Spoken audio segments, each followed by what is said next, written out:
السلام عليكم ورحمة الله.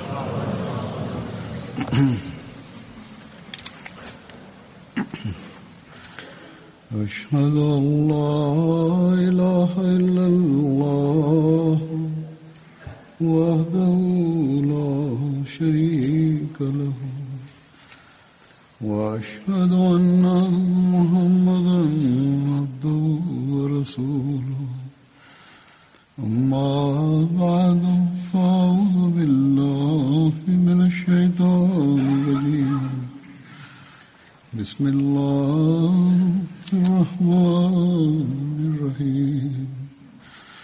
الحمد لله رب العالمين الرحمن الرحيم مالك يوم الدين. إياك نعبد وإياك نستعين.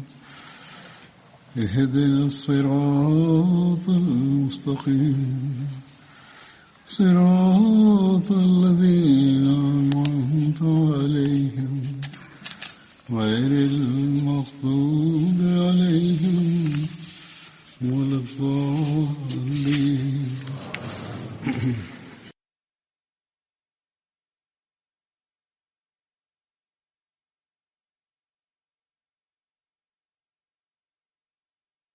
تحدثت في الخطبة الماضية عن الصحابي مصعب بن عمير رضي الله عنه،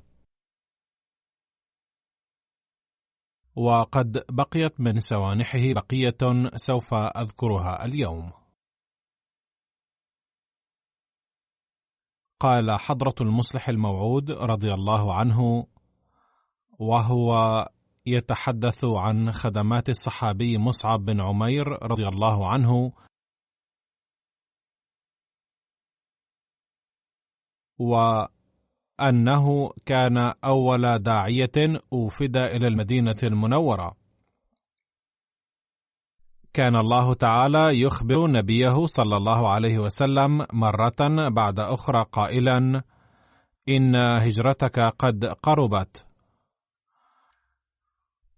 وانكشف عليه صلى الله عليه وسلم أن مهجره ذو آبار وبساتين نخل، فظن أول الأمر أنها اليمامة، ولكن زالت عنه هذه الفكرة عاجلا، فأخذ ينتظر أن تقدم البلدة التي ستصبح مهجره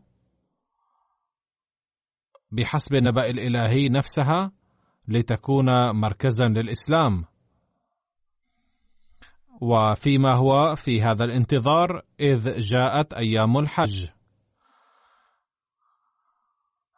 وبدأ العرب يجتمعون من أنحاء الجزيرة العربية في مكة للحج. وكان من عادة سيدنا محمد رسول الله صلى الله عليه وسلم أنه حيث رأى جمعا من الناس في الحج تقدم إليهم وشرع يعظهم ويأمرهم بالتوحيد ويبشرهم بملكوت الله وينهاهم عن الظلم والفواحش والفساد والشر.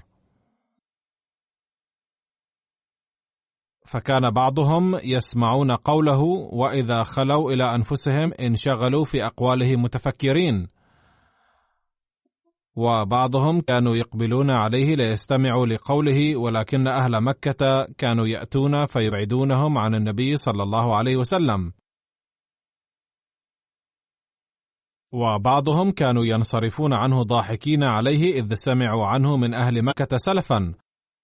وبينما كان النبي صلى الله عليه وسلم يتجول في منى إذ أبصر 6 أو 7 نفر من أهل المدينة المنورة، فسألهم: من أي قبيلة أنتم؟ قالوا: من الخزرج. فقال صلى الله عليه وسلم: القبيلة التي هي حليفة لليهود؟ قالوا: نعم.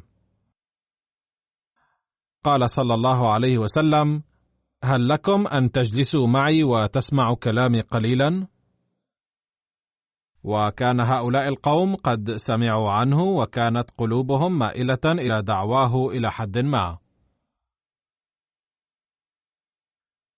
فرضوا بعرضه وجلسوا يستمعون له. فأخبرهم النبي صلى الله عليه وسلم أن ملكوت الله قد قرب، وأن الأوثان ستكسر، وأن التوحيد سيقام، وأن الخير والتقوى سوف يتأسسان في الدنيا ثانية. فهل أهل المدينة مستعدون لقبول هذه النعمة الربانية العظيمة؟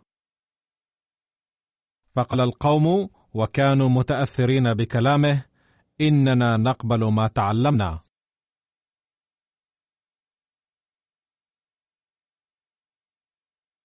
أما أهل المدينة فلا نعرف إن كانوا مستعدين لقبول الإسلام أم لا، فهذا أمر سنستشير فيه قومنا بعد عودتنا إلى ديارنا، وسوف نخبركم بقرارهم في العام المقبل. ثم رجع هؤلاء إلى المدينة وبدأوا يخبرون أقاربهم وأصدقائهم بما جاء به الرسول صلى الله عليه وسلم. وكان في المدينة حينئذ قبيلتان من العرب، الأوس والخزرج، وثلاث قبائل يهودية هم بنو قريظة وبنو النضير وبنو قينقاع. وكانت بين الأوس والخزرج حرب، وكان بنو قريظة وبنو النضير حلفاء الأوس، وكان بنو قينقاع حلفاء الخزرج. وأدرك القوم بعد حرب دامت مدة طويلة أنه من الأفضل أن يتصالحوا الآن، فقرروا بعد تشاور منهم أن يرضوا جميعا بعبد الله بن أبي بن سلول رئيس الخزرج ملكا على أهل المدينة كلهم. وبحكم علاقاتهم مع اليهود كان الأوس والخزرج يسمعون منهم النبوءات الواردة في الكتاب المقدس، إذ كان اليهود كلما تحدثوا عن مصائبهم ومعاناتهم أنهوا حديثهم بقولهم: إن نبيا مثيلا لموسى سيظهر، وأن ظهوره وشيك، وأننا سوف نصبح غالبين في الدنيا ثانية عند مجيئه، وسوف يهلك أعداؤنا. فلما سمع أهل المدينة من الحجاج دعوى النبي صلى الله عليه وسلم وأيقنوا بصدقه، قالوا: إنه ذلك النبي الذي كان اليهود يخبرون عن ظهوره. فتأثر فتية كثيرون من أهل المدينة من صدق تعاليم النبي صلى الله عليه وسلم، وساعدهم على الإيمان به ما سمعوه من اليهود من الأنباء.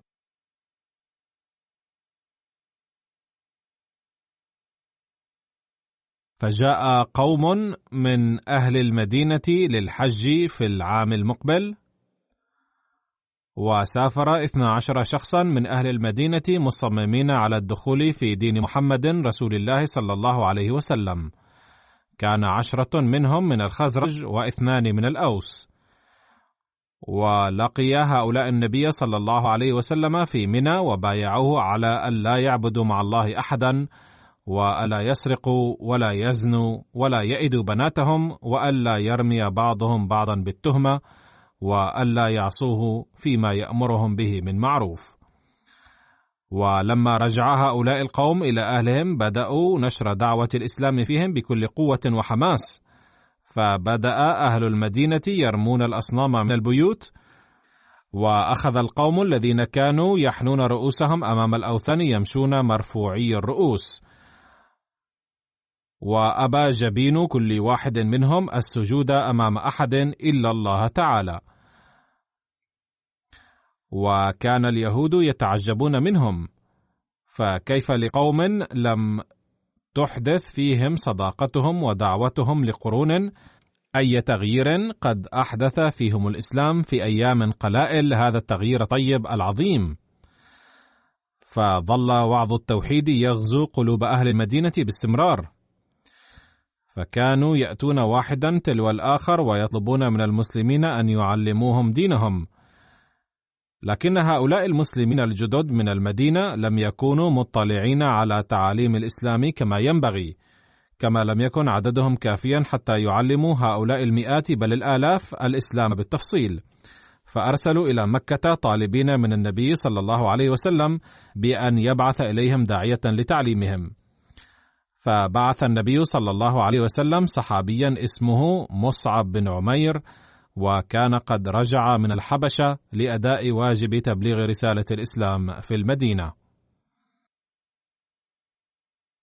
فكان مصعب بن عمير رضي الله عنه أول داعية أرسل خارج مكة، وقد تحدث حضرة المصلح الموعود رضي الله عنه عن الأمر نفسه في مناسبة أخرى كالآتي: لما بلغ خبر الإسلام أهل المدينة ولقي بعضهم النبي صلى الله عليه وسلم في موسم الحج، اقتنعوا بصدقه، ولما رجعوا إلى قومهم قالوا لهم إن النبي الذي كان يهود المدينة يتحدثون عن ظهوره قد ولد في مكة. فرغبت قلوبهم في النبي صلى الله عليه وسلم، وأرسلوا إليه وفدا في موسم الحج العام التالي. فلما كلموا النبي صلى الله عليه وسلم صدقوه وبايعوه. وكان النبي صلى الله عليه وسلم يلقى معارضة شديدة في مكة عندها، فتم هذا اللقاء سرا وبعيدا عن أنظار أهل مكة في واد هناك، وتمت البيعة هنالك، ولذلك سميت بيعة العقبة. والعقبة هي الجبل الصعب الصعود أو الطريق الصعب في الجبل. وعينهم الرسول صلى الله عليه وسلم نقباء على المؤمنين في المدينة من أجل تنظيمهم، وأوصاهم بنشر رسالة الإسلام، وأرسل الصحابي الشاب مصعب بن عمير لمساعدتهم في تعليمهم دينهم. وعند العودة عرض هؤلاء القوم على النبي صلى الله عليه وسلم أنه إن اضطر لمغادرة مكة فليتفضل عندهم إلى المدينة.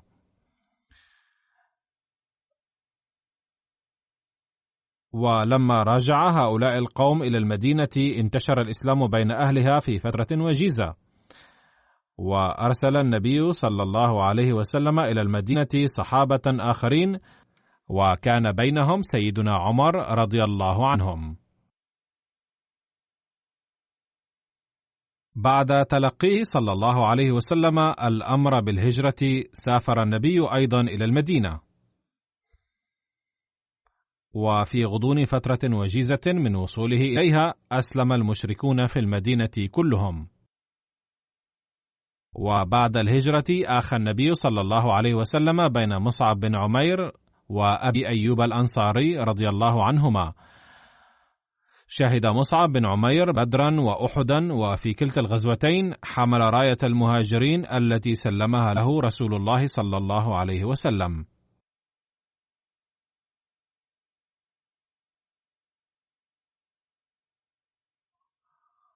وقد ذكر ميرزا بشير أحمد رضي الله عنه في تأليفه سيرة خاتم النبيين رواية أخرى مفادها: كانت راية المهاجرين في غزوة أحد أيضا في يد مصعب بن عمير رضي الله عنه.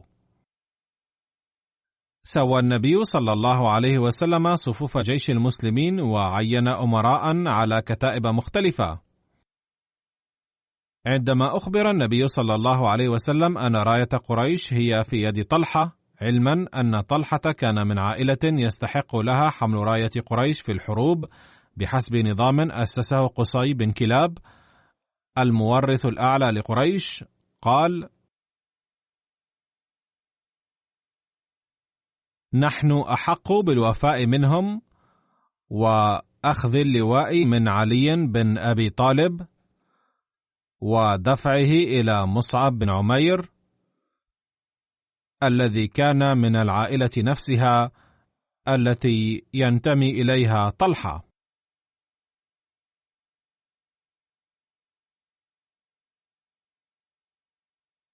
قتل مصعب بن عمير في غزوة أحد.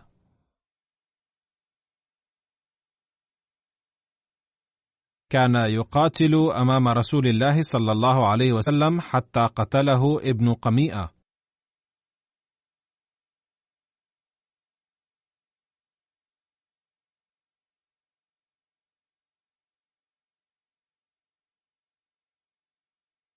ورد في التاريخ أن مصعب بن عمير حامل اللواء يوم أحد أدى حق حماية اللواء على أحسن وجه.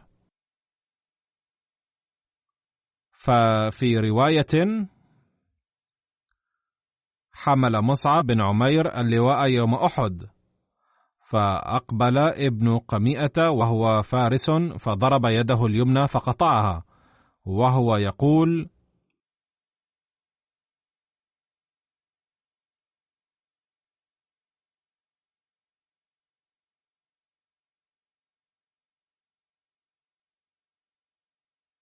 ثم حمل عليه الثالثة فأنفذه واندق الرمح ووقع مصعب. وابتدره رجلان من بني عبد الدار، سويبط بن حرملة وأبو الروم، وأخذه أبو الروم فلم يزل في يده حتى دخل به المدينة حين انصرف المسلمون. كان عمره يوم قتل 40 سنة أو أكثر قليلا.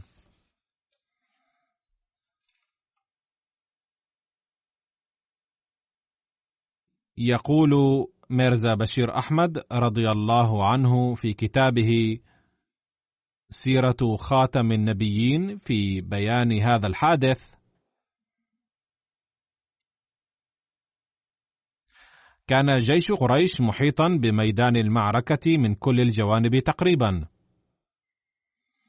وضاغطا على المسلمين بسبب هجماته المتتالية، ومع ذلك كان من الممكن أن يتدارك المسلمون الوضع بعد هنيهة، ولكن صادف أن هاجم فارس شجاع من قريش اسمه عبد الله بن قميئة مصعب بن عمير حامل لواء المسلمين بسيفه وقطع يده اليمنى، فأخذ مصعب لواء بيده اليسرى فحمله ابن قميئة مرة أخرى وقطع يده اليسرى أيضا، فأخذ مصعب اللواء بعضديه وضمه إلى صدره، فرماه ابن قميئة بالرمح وأرداه قتيلا، فتقدم مسلمون آخرون وحملوا اللواء. لما كانت قامة مصعب بن عمير وجسمه يماثلان النبي صلى الله عليه وسلم، فزعم ابن قميئة أنه قتل محمدا رسول الله صلى الله عليه وسلم، ومن الممكن أيضا أن ابن قميئة أذاع ذلك خبثا منه وخديعة. على أي حال، أذاع ابن قميئة بعد قتل مصعب بن عمير رضي الله عنه أنه قتل محمدا رسول الله صلى الله عليه وسلم، وبانتشار هذا الخبر فقد المسلمون صوابهم وتزلزل ثباتهم وتفرق شملهم. كان هذا الخبر أحد أسباب تثبيطهم بالمسلمين في غزوة أحد مؤقتا، ولكنهم اجتمعوا بعد ذلك. وقف رسول الله صلى الله عليه وسلم على مصعب بن عمير وهو على وجهه يوم أحد شهيدا، فقال رسول الله صلى الله عليه وسلم: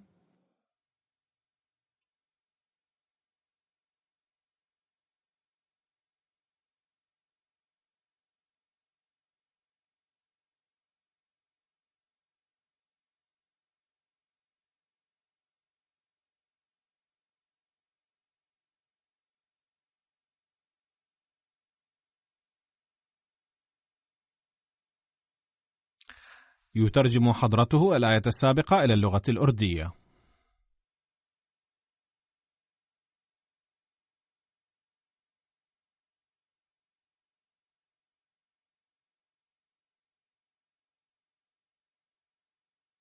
ثم قال: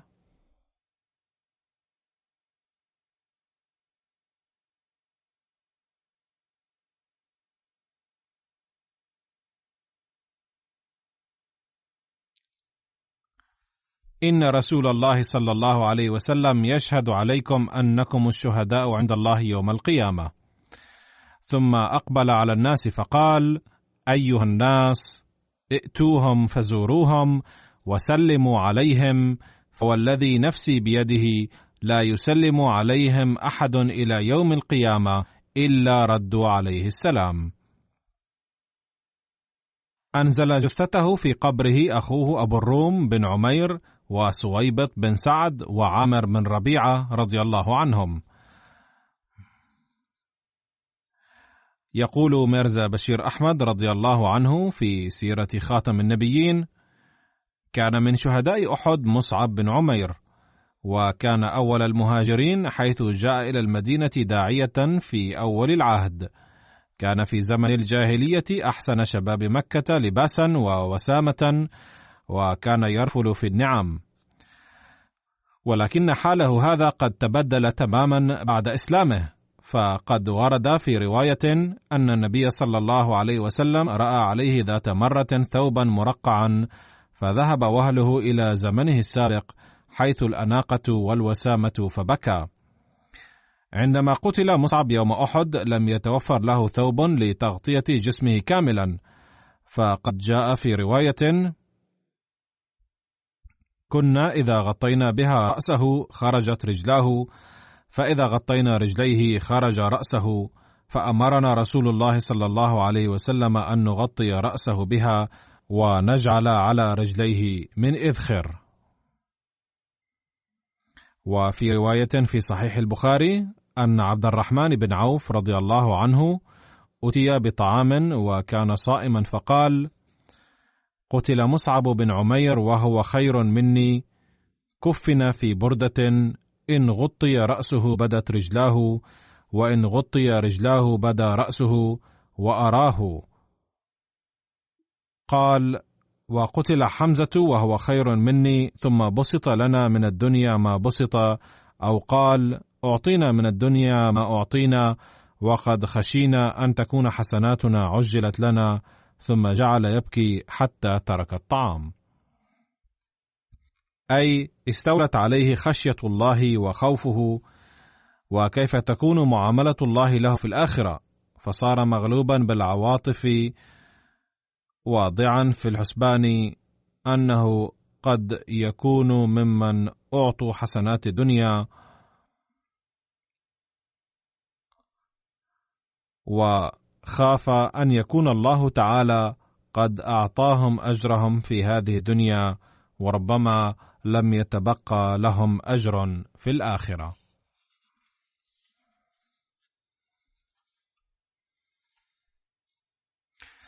عن خباب بن الأرض رضي الله عنه قال: هاجرنا مع النبي صلى الله عليه وسلم نلتمس وجه الله، فوقع أجرنا على الله، فمنا من مات لم يأكل من أجره شيئا، منهم مصعب بن عمير، ومنا من أينعت له ثمرته فهو يهدبها، قتل يوم أحد فلم نجد ما نكفنه إلا بردة، إذا غطينا بها رأسه خرجت رجلاه، وإذا غطينا رجليه خرج رأسه، فأمرنا النبي صلى الله عليه وسلم أن نغطي رأسه وأن نجعل على رجليه من الإذخر.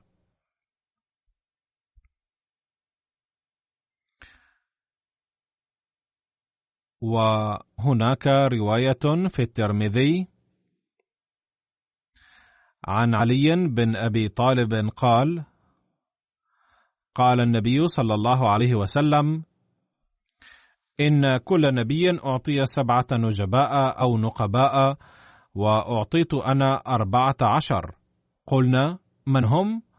قال: أنا وابناي وجعفر وحمزة وأبو بكر وعمر ومصعب بن عمير وبلال وسلمان والمقداد وحذيفة وأبو ذر وعمار وعبد الله بن مسعود.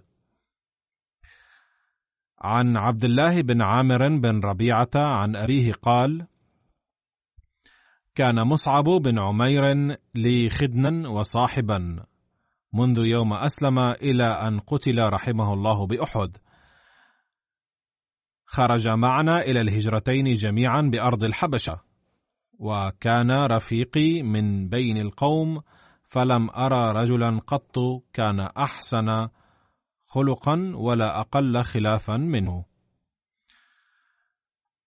وانصرف رسول الله صلى الله عليه وسلم راجعا إلى المدينة من أحد، فلقيته حمنة بنت جحش زوجة مصعب بن عمير، فنعى لها الناس أخاها عبد الله بن جحش فاسترجعت واستغفرت له، ثم نعى لها الناس خالها حمزة بن عبد المطلب فاسترجعت واستغفرت له، ثم نعى لها الناس زوجها مصعب بن عمير فصاحت وولولت، فقال رسول الله صلى الله عليه وسلم: إن للزوج من المرأة مكانا ما هو لأحد. وفي رواية أخرى عن حمنة بنت جحش أنه لما أخبرت عن استشهاد أخيها استرحمت له واسترجعت، ثم نعى لها الناس زوجها مصعب بن عمير فقالت: وحزناه. فقال النبي صلى الله عليه وسلم: إن للزوج من المرأة مكانا ما هو لأحد. لقد ذكر الخليفة الرابع رحمه الله هذه الواقعة في إحدى خطبه بأسلوبه الخاص، وذكر فيها قصة استشهاد مصعب بن عمير، وذكر مشاعر زوجته عند استشهاده، فقال: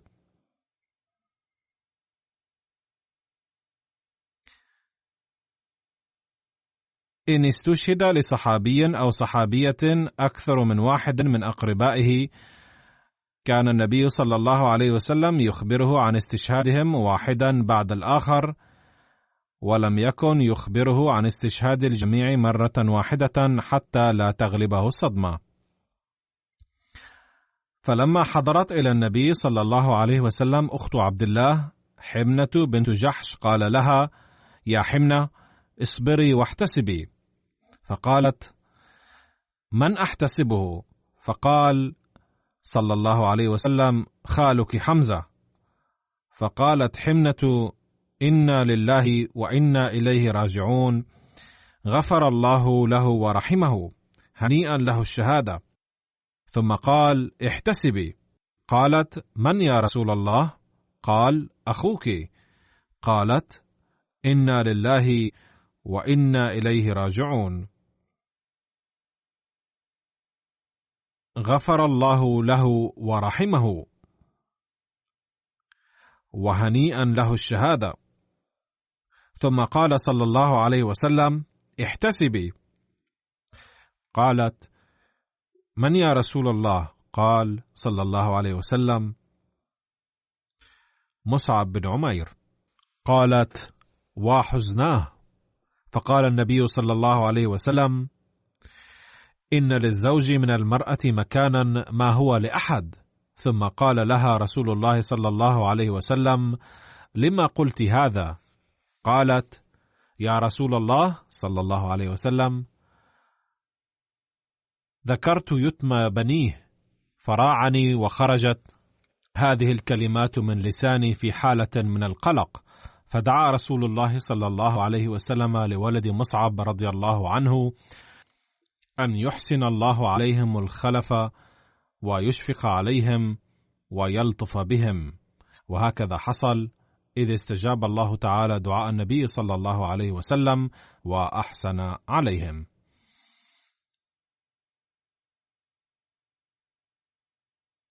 انتهى هنا ذكر مصعب بن عمير، وسأتناول ذكر صحابي آخر في المرة القادمة إن شاء الله تعالى.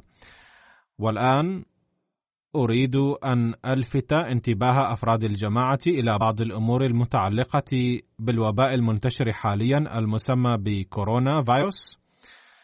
ينبغي علينا جميعا العمل بالتدابير الوقائية المعلنة من قبل الحكومات والمؤسسات، ولقد أخبرتكم عن بعض أدوية الهوميوباثي بعد استشارة بعض أطباء الهوميوباثي، منها ما يستخدم للوقاية من الإصابة، ومنها ما يستخدم للعلاج بعدها. ينبغي استخدامها لأنها من قبيل العلاج الميسر.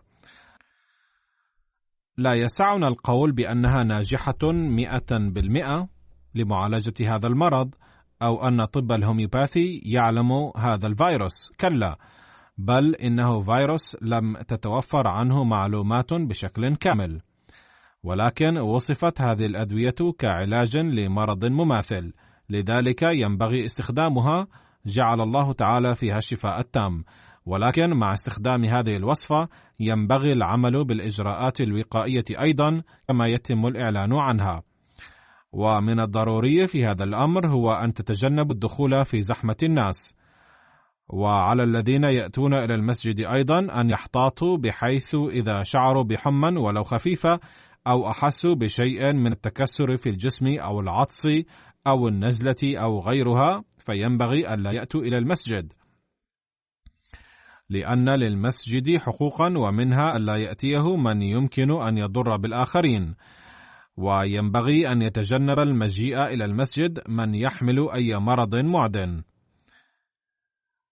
ينبغي الالتزام بالحيطة عند العطس عموما، وفي هذه الأيام خاصة، بحيث يجب وضع المنديل على الوجه عند العطس.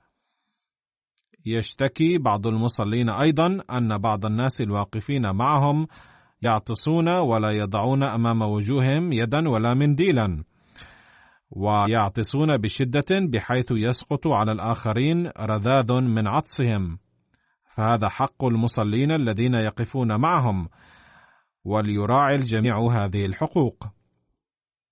وينبغي الالتزام بالحيطة بشكل خاص في هذه الأيام. إن الأطباء ينصحون في هذه الأيام بالمحافظة على نظافة الوجه واليدين. ينبغي ألا تلمسوا الوجه إن كانت اليدان غير نظيفتين، ويجب أن تستخدموا السائل المعقم أو المطهر على اليدين أو تغسلوهما بتكرار. ولكن بالنسبة إلينا نحن المسلمين، إذا كان أحد مواظبا على الصلوات الخمس ويتوضأ 5 مرات يوميا ويستنشق الماء وينظف أنفه أيضا ويحسن الوضوء، فإنه مستوى عال للنظافة بحيث ينوب عن استخدام السائل المطهر. وسمعت أن السائل المطهر قد اختفى في هذه الأيام من السوق، لأن الناس أقبلوا على شرائه بكثرة، مدفوعين بحالة من الهلع والذعر، فخلت الرفوف من مثل هذه الأشياء، ولا سيما المتعلقة بالطهارة والنظافة.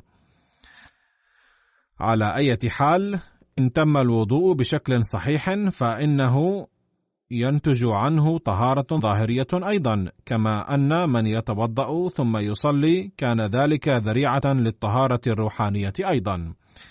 وإضافة إلى ذلك، هناك حاجة ماسة إلى التركيز على الدعوات كثيرا، وينبغي علينا أن نولي هذا الأمر اهتماما خاصا.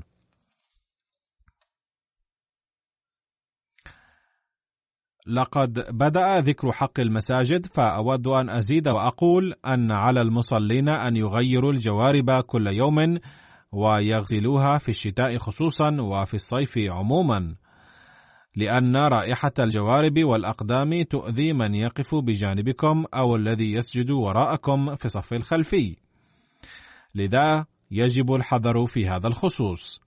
فقد نهى النبي صلى الله عليه وسلم عن الحضور إلى المسجد بعد أكل الثوم والبصل، لأنه يسبب التجشؤ أحيانا، كما تزعج رائحتهما الآخرين ويفسد مناخ المسجد أيضا. بل هناك أوامر بحضور المسجد متعطرين، وقد نهى النبي صلى الله عليه وسلم عن المرور من المسجد حاملين اللحم النيء. يجب على المصلي الاهتمام بنظافة المسجد والبيئة والأجواء المحيطة، لذا ينبغي أن تعيروا هذا الأمر اهتماما كبيرا، لكن هذا لا يعني أن تتركوا حضور المسجد بهذه الحجة. يجب أن تستفتوا قلوبكم نظرا إلى وضعكم الظاهري، واعلموا أن الله تعالى عليم بما في القلوب. إذا كان أحدكم مريضا فليتأكد من الطبيب ويسأله أي نوع من الأمراض هذا، فالاحتياط يوما أو يومين أفضل. ثم في هذه الأيام يمنع من المصافحة، فهذا أيضا ضروري جدا، إذ لا نعرف من يداه ملوثتان. وصحيح أن المصافحة تزيد حبا وارتباطا، لكن اجتنابها في أيام المرض هذه أفضل. كان أهل الدنيا سابقا يثيرون الضجة على امتناعنا من مصافحة النساء، والآن تصدر منهم تصرفات مضحكة، فقد رفض أحد وزراء مستشارة ألمانيا من مصافحتها.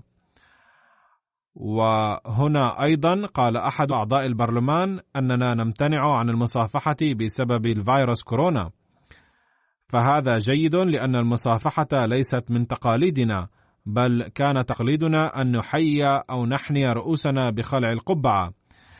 وقال متابعا: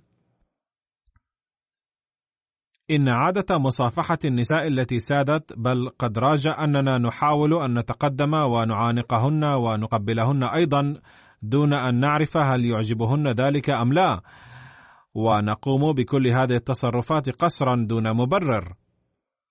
فهؤلاء لم يكونوا جاهزين لقبول قول الله تعالى، لكن هذا الوباء قد لفت انتباههم على الأقل إلى ذلك، ونسأل الله تعالى أن يلتفتوا إلى الله أيضا. حين كنا نقول لهم بكل لطف أن ديننا يمنعنا من مصافحة النساء، كانوا يعارضون أمر الله وكانوا يثيرون ضجة.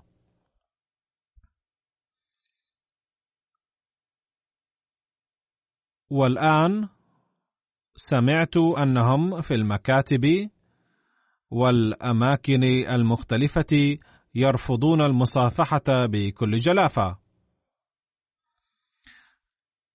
بينما كنا نقول لهم بكل رفق ولطف أن هذا من تعليمنا. والآن هؤلاء خوفا من فيروس كورونا قد احتاطوا لدرجة أنهم نبذوا الأخلاق أيضا. على كل حال قد قام هذا الوباء بإصلاحهم إلى حد ما، ونسأل الله تعالى أن يقودهم هذا الإصلاح إلى الله أيضا. الله أعلم مدى تفشي هذا الوباء في المستقبل وماذا قدر الله وقدر، فإذا كان هذا المرض قد ظهر غضبا من الله، والملاحظ في هذا العصر أن شتى أنواع الأوبئة والأمراض والزلازل والكوارث قد ازدادت كثيرا بعد بعثة المسيح الموعود عليه السلام،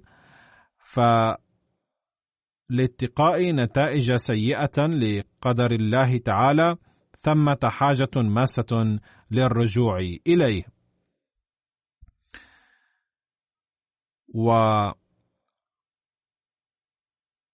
وعلى كل أحمدي أن يهتم بالدعاء بوجه خاص في هذه الأيام، وأن يهتم برفع مستواه الروحاني، كما يجب أن ندعو للعالم أيضا أن يهديهم الله ويوفقهم لمعرفة خالقهم بدلا من الانغماس في المادية ونسيان الله تعالى.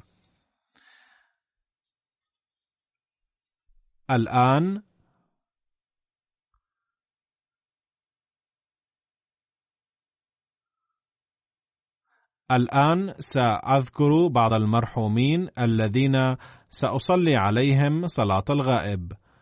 أولهم عزيزي تنزيل أحمد بط ابن السيد عقيل أحمد بط، وكان عمره 11 عاما، وقتل في 27 من شباط فبراير 2020، وهو في رأيي شهيد، فقد قتلته جارته بظلم بشع في مشروع شاهدرا بوابة دلهي في لاهور. إنا لله وإنا إليه راجعون.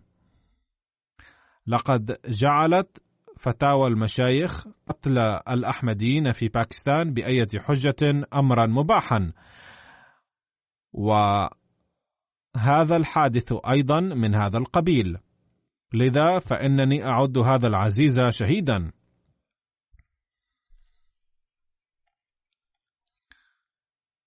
مهما كان السبب، فإن بغض أهل تلك البلاد للأحمديين هو الذي كان وراء هذا الحادث البشع. إذ كان ولدا بريئا لم يرتكب أي ذنب بحسب التقارير التي وصلتني إلى الآن. وبحسب تفاصيل الحدث كانت أم المرحوم العزيز تنزيل أحمد بط قد أرسلته إلى بيت الجيران لاستعادة دمية أخته الصغيرة التي تركتها هناك، فقد كانوا يتزاورون، فما الذي دفعها إلى القتل؟ الله أعلم بذلك. كانت أخت المرحوم قد تركت دميتها هناك قبل يوم، فأرسلته أمه ليعيدها لها، فلما لم يعد إليها بعد انتظار طويل ذهبت شخصيا إلى بيتهم، فحين فتحوا لها بعد انتظار طويل وسألتهم عن ابنها قالت لها الجارة إنه أخذ الدمية وخرج من عندنا. فأخبرت أم العزيز المرحوم زوجها السيد عقيل، فبدأ البحث عن الطفل فورا بمساعدة نظام الجماعة، وسجل التقرير في الشرطة أيضا. فلما فحصوا الكاميرا الأمنية في الزقاق تبين أن الولد دخل بيت الجيران حتما لكنه لم يخرج منه. عندها تم تفتيش البيت بمساعدة الشرطة، فعثر على جثمانه في صندوق. فأخبر رجال الشرطة أن زوج القاتلة كان قد أخبرهم سلفا أن زوجته قتلت الولد وأخفت جثته في الصندوق، فكانت قد قتلته بمساعدة ابن صاحب البيت وقد اعترفت بذلك. كان العزيز تنزيل أحمد بط من مواليد 20 من نوفمبر تشرين الثاني 2009 في لاهور، وكان موقوفا في مشروع وقف نو، وكان نشيطا في أنشطة مجلس أطفال الأحمدية، وكان يحضر برامج الجماعة بانتظام، وكان يعد من الطلاب البارعين في صفه، وكان في الصف الرابع، وحين ظهرت النتائج بعد قتله كان الأول في الصف ونال 729 من 750. قالت والدة العزيز أن تنزيل كان أبر أولادي بي، وكان يستأذنني دوما قبل الإقدام على أي عمل، وكلما طلب منه أي جار أو مسؤول في الجماعة عملا ما لم يرفض قط، حتى كانت جارتها القاتلة أيضا تطلب منه بعض الأعمال، وكان دوما يطيعها وينجز أعمالها. كان مدرسو المدرسة والمسؤولون في الجماعة أيضا سعداء به كثيرا ويمدحونه. كان يستمع إلى برامج MTA بالالتزام، ولا سيما برامج الأطفال والخطب، وكان يذهب إلى المسجد باستمرار، وكان والده إذا أتى من العمل متعبا وأبدى كسلا في الذهاب إلى المسجد كان الولد يصر ويذهب بأبيه إلى المسجد.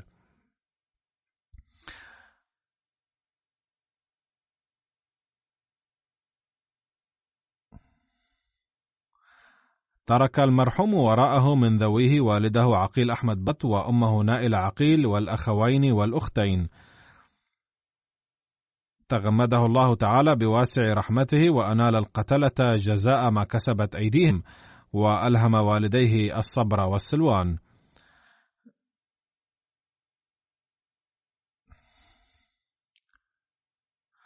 الجنازة الثانية للعماد بشير أحمد أمير الجماعة في محافظة راولبندي، وهو ابن الدكتور محمد عبد الله، توفي في مدينة راولبندي يوم 16 من شباط فبراير عن عمر يناهز 87 عاما. إنا لله وإنا إليه راجعون. كان المرحوم منخرطا بنظام الوصية، وترك من ذويه زوجته وابنين و3 بنات. ولد العماد بشير أحمد في 1931 في أسرة مخلصة في محافظة جوجرات. أبوه الدكتور محمد عبد الله بايع بنفسه ودخل الجماعة. نال العماد دراسته البدائية في قاديان، ونجح في امتحان الثانوية في 1947، وفي 1952 التحق بالكلية العسكرية بباكستان، وتقاعد من الجيش بدرجة العماد في 1982، ثم تولى رئاسة معهد السياسات بإسلام آباد، وخدم بهذا المنصب لفترة طويلة، وهكذا خدم وطنه 66 عاما. وأما خدماته في الجماعة فهي كالتالي: كنت عينته أمير الجماعة في راولبندي في 2012، فخدم بصفته أمير الجماعة لمدينة راولبندي وللمحافظة حتى 9 من شباط فبراير 2020. وفي 1979 أثناء وظيفته كان انتقل إلى راولبندي، حيث خدم الجماعة بصفته نائب الأمير وسكرتير التعليم للمدينة والمحافظة لمدة 16 عاما، وخدم بصفته مدير مؤسسة فضل عمر وعضو عدة لجان لمجلس الشورى. كان المرحوم مخلصا جدا يخدم الجماعة بإخلاص، وكان خلوقا وعطوفا وخادما لخلق الله يساعد المحتاجين باهتمام، وكان ملتزما بالقواعد ومتقيدا بالمواعيد أثناء خدمته للدين، وكان يقوم بالأعمال بسرعة ويوصي زملائه العاملين أيضا بذلك، ولم يكن يتحمل الكسل في أمور الدين بل في جميع الأمور. وكلما سلم لأعضاء هيئته مهمة من المهمات تبع التنفيذ معهم باهتمام. كان ملتزما بالدعاء والعبادة ويحب الخلافة بإخلاص، وكانت ذاكرته قوية إلى آخر عمره، وكان يحب الرسول صلى الله عليه وسلم والمسيح الموعود عليه السلام، وكان يشكر الله تعالى دوما على كونه أحمديا. كان القرآن الكريم وكتب الحديث وكتب المسيح الموعود عليه السلام بجانب سريره دوما، وكان كثير القراءة للكتب. كان يساعد الفقراء والمحتاجين بسعة الصدر في صمت، وخاصة أنه كان يهتم كثيرا بتلبية حاجات الأرامل ويظل مستعدا لمساعدتهن، وكان عدد من العائلات يستفيدون من مساعداته المالية، وكان يساعد بمبلغ كبير أحيانا. كما كتب أحد الأشخاص أنه كان قد احترق محله وواجه خسارة كبيرة، فجاءه المرحوم بصمت وأعطاه مبلغا في ظرف، وقال: أرجو ألا تذكر ذلك لأحد. قال: حين فتحت الظرف بعد وصولي إلى البيت وجدت أن المبلغ هو 200,000 روبية، وحين تحسن عمله أراد أن يعيد المبلغ إلى المرحوم، فقال: لم أعطك ذلك المبلغ لتعيدني إياه. كتب الداعية لمحافظة راولبندي السيد طاهر محمود: كان سيد الأمير هادئ الطبع ورحيما وقليل الكلام وكثير الدعاء. كان يأتي في مسجد إيوان التوحيد يوم الجمعة قبل صلاة الجمعة بساعات ويصلي النوافل بتضرع وابتهال، والذين كانوا يصلون بسرعة كان المرحوم يذكر لهم سيرة الصحابة والصلحاء من قاديان حيث تربى المرحوم في صغره، وكان يبدي بشاشة للمصلين، وكان يتعامل بكل هدوء، وكان يوجه أبناء الجماعة إلى ترديد الأدعية المسنونة والتسبيحات، وكان بنفسه أيضا يلتزم بالأدعية ويصلي صلوات طويلة ويوجه الناس إلى الصلوات بوجه خاص، وكان يساعد الفقراء، وهذا ما كتبه الجميع، وإذا شكره أحد منعه من ذلك. وكان يعشق كتب المسيح الموعود عليه السلام، وكان يذكر معارفها في الاجتماعات. كان مديرا لمؤسسة فضل عمر، فكتب سكرتير المؤسسة السيد ناصر شمس. كان المرحوم مدير مؤسسة فضل عمر من 2011 إلى نهاية 2019، وكان يحضر جميع اجتماعات لجنة الإدارة بالرغم من كبر سنه وضعف صحته. أفادنا كثيرا بأدعيته ومشوراته الحكيمة لعقد كامل تقريبا. كان مخلصا جدا وتقيا ووفيا للخلافة وخادما صادقا للجماعة. كتب أيضا: هناك ميزة رأيتها فيه شخصيا، وهي أنه كان متعلقا بالله ويؤدي الصلاة بخشوع وخضوع. رحمه الله تعالى المرحوم وغفر له ورفع درجاته ووفق أولاده لمواصلة حسناته. والجنازة الثالثة هي للدكتور حميد الدين من قرية 121 GB غوكووال بمحافظة فيصل أباد. توفي في 29 من شباط فبراير 2020. إن لله وإنا إليه راجعون. جاءت الأحمدية في أسرته حين بايع والده محمد الدين وعمه فتح الدين معا من قرية فرسيان في محافظة غورداسبور في عهد الخليفة الثاني رضي الله عنه. ولد المرحوم في قاديان، وكان عم والد المرحوم حضرة مولانا محمد إبراهيم القادياني رضي الله عنه صحابيا للمسيح الموعود عليه السلام، وهو رضي الله عنه كان عالما كبيرا في المسيحية، وعمل أستاذا في المدرسة الأحمدية بقاديان لفترة طويلة. وبعد انقسام الهند سكنت عائلة المرحوم في محافظة فيصل أباد. كان المرحوم صيدلانيا، وبذلك خدم البشرية كثيرا في منطقته، وكان يعالج المحتاجين بالمجان. كان بسيطا وتقيا وملتزما بالصلاة والصيام منذ الصغر، ومحترما لشعائر الله، ومحبا للخلافة، وعطوفا ومتوكلا على الله، ومتدينا وأمينا. لم يكن يرد طلبا، كان مواسيا يسعى لمساعدة الجميع. خدم الجماعة في مناصب متعددة، وأحد أبنائه السيد كريم الدين شمس داعية الجماعة، ويخدم في هذه الأيام في تنزانيا. وبسبب انشغاله في ميدان العمل لم يستطع الذهاب للصلاة على أبيه. وزوج إحدى بنات المرحوم أيضا داعية، وزوج ابنته الثانية داعية محلي، وأحد أبناء بنته يدرس في الصف الأخير في الجامعة الأحمدية، وعدد من أحفاده وحفيداته منضمون إلى مشروع وقف نو. رحم الله تعالى المرحوم وغفر له ورفع درجاته، ووفق أجياله لأداء حق البيعة بوفاء. وكما قلت سأصلي على المرحومين بعد صلاتي الجمعة والعصر.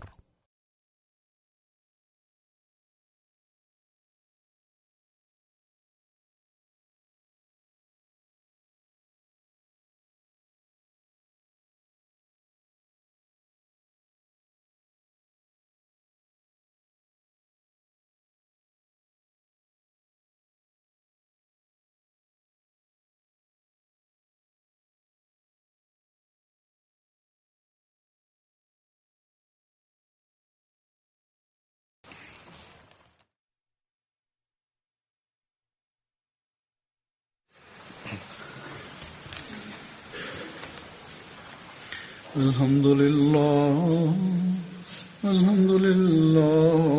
نحمده ونستعينه ونستغفره ونؤمن به ونتوكل عليه ونعوذ بالله من شرور أنفسنا ومن سيئات أعمالنا. من يهده الله فلا مضل له ومن يضلل فلا هادي له.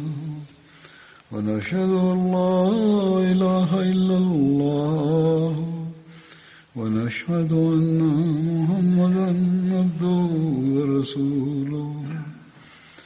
عباد الله رحمكم الله، إن الله يأمر بالعدل والإحسان وإيتاء ذي القربى وينهى عن الفحشاء والمنكر والبغي يعظكم لعلكم تذكرون. اذكروا الله يذكركم وادعوه يستجب لكم ولذكر الله